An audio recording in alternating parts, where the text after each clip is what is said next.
Mhubiri 4:9 panasema afadhali wawili kuliko mmoja, kwa sababu wapata ijara njema mbele ya Bwana.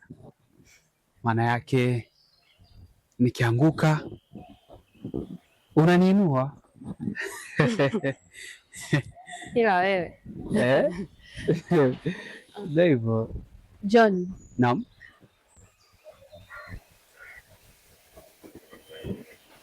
Kuna kitu nataka kukuambia.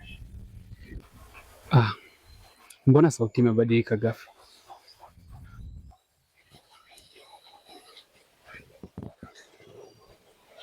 Nyumbani kwetu wameanza kunibana kuhusu wewe.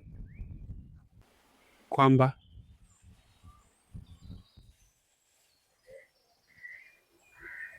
hawakutaki.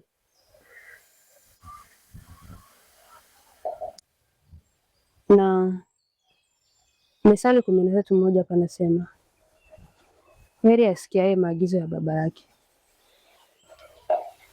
Lakini Wakorintho wa kwanza 1:28 panasema, je, Mungu hakuvichagua vitu vya duniani vilivyodharaulika? Na mimi naisoma hiyo Bible John. Wakolosai 3:20 panasema hivi, enyi watoto watiini wazazi wenu katika yote, maana jambo hilo lapendeza machoni pa Bwana. Wanataka mtu mwenye maisha tayari. Na moyo wangu je? Samueli wa kwanza 16:7 panasema, watu huangalia sura ya nje, bali Bwana huangalia moyo. Mimi sijasema hauna moyo mzuri Bwana, lakini wazazi wangu wanaona mbali kuliko mimi. Mithali 15:22 panasema, mashauri ikoma pasipokuwa na watu wa kushauriana. Basi tatizo nini? Siwezi kwenda kinyume na wazazi wangu John. Mithali 1:8 panasema hivi, mwanangu, yasikilize mafundisho ya baba yako, wala usiache sheria ya mama yako. Kwa sababu gani? Naogopa kuja kuishi vibaya nikiwa nimelaaniwa.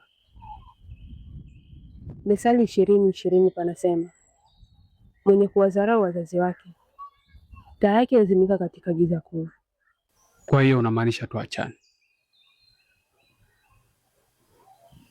Ndiyo. Baada ya maombi yote haya, baada ya kufunga pamoja, baada ya kuniambia kuwa mimi ni ushuhuda wako,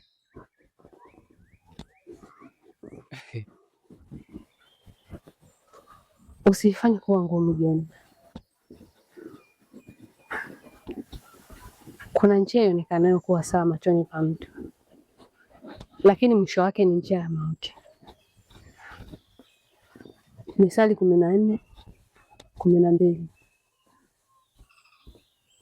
Mithali 13:12 panasema, tumaini lililocheleweshwa hufanya moyo kuwa mgonjwa. Na mimi naumia.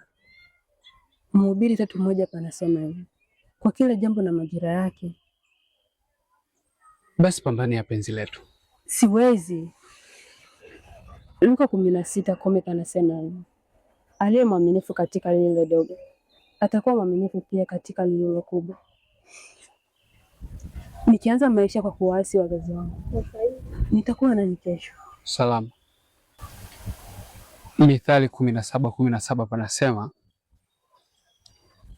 rafiki hupenda muda wote na ni ndugu aliyezaliwa siku ya taabu. Nilikuwa karibu yako hata siku ambayo ulibadilika. Maisha yako yalikuwa magumu sana. Ndio maana naumia. Warumi 13:8 panasema, usiwe na deni lolote ila deni la kupendana. Sitaki nikuchukize maisha yetu. Aise. Amos 3:3 panasema, je, wawili wanaweza wakatembea pamoja isipokuwa kwa kupatana?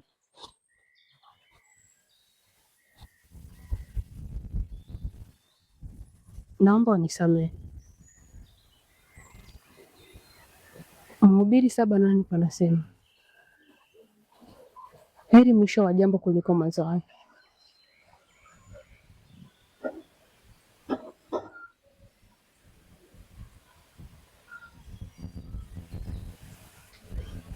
Kwa heri John.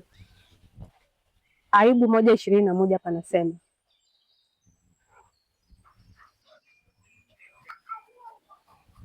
Bwana atoaye na Bwana ametwaa.